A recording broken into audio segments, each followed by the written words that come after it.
Hey guys, in this video you're going to learn how to create a double exposure combining two photos. First, what you're going to want to do is open up Photoshop. So press Command and Spacebar on your machine and type in Photoshop in the spotlight.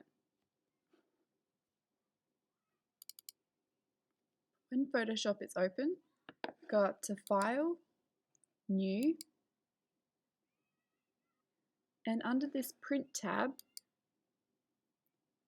select A3. Give your document a title.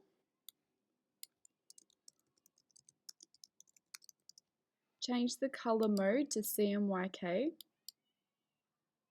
and then press Create. Now go up to File, Place Embedded. On your computer where you have put your image of either yourself or a model, or perhaps you're using an animal, click it, then choose Place. You may need to resize your image. To do that, hold down Option and Shift and grab the corners. Holding Option and Shift constrain the proportions. And make your image large enough to fit onto your screen.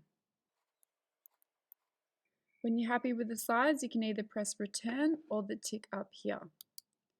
If you want to get back to the option of resizing that image, you can go up to Edit and Free Transform, and it will bring that bounding box back.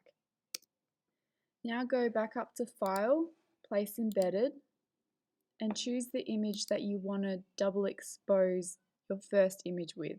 So I'm going to use a foggy forest for this one, and then click Place. Now move this image around where you want it to fit.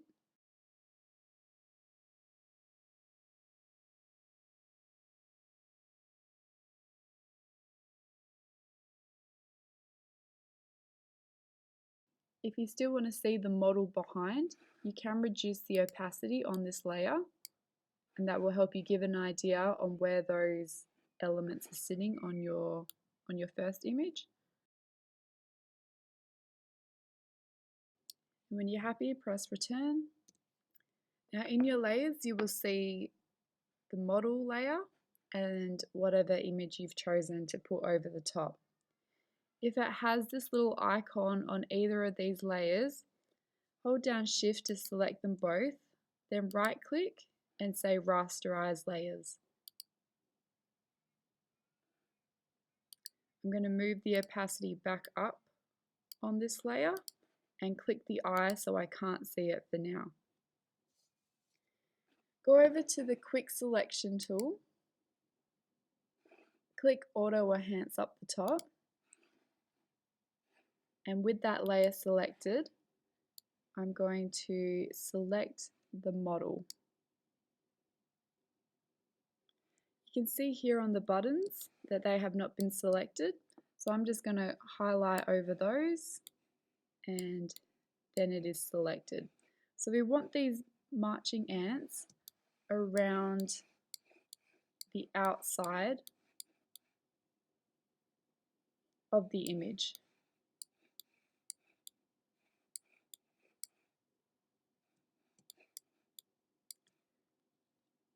So I'm pretty happy with that selection. You can also use the select and mask options. It's best to use a YouTube tutorial to help you with that, or there is also advice on how to use that tool through Adobe HelpX. If you find that some of your selection goes outside, for example maybe something out here, you can hold down the Option key and then you'll get the minus selection. If you make a mistake, you can press Command D and that will deselect the selection so you can start it again. What we're going to do once we're happy with our selection is go up to Select and then Save Selection. I'm going to call it Man. Make sure it's on a new channel in my double exposure document and then press OK. So that means if I accidentally click something or if I deselect it, I can go up to Select, say Load Selection, and then choose man. Okay, and then my selection comes back. When you have your selection, right click and select inverse. Now press the delete key on your keyboard and it should remove the background. Now press Command D to deselect. Go up to Image, Adjustments, Desaturate. This will take the color out of the image.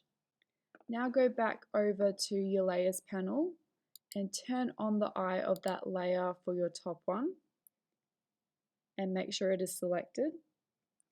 Now go up to Image, Adjustment, Levels. Now the following will depend on what kind of image you've used, but if you have an image with a sky, for example like this one is, you want to make the sky as white as possible. So click and move these sliders to increase the contrast.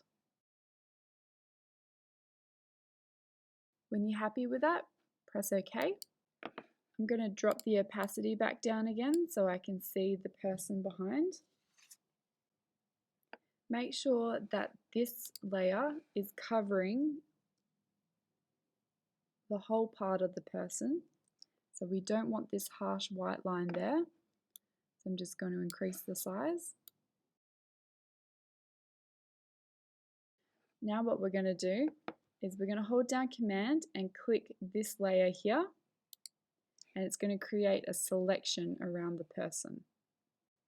With that selection and the top layer here selected, I'm going to click the Add Layer Mask tool,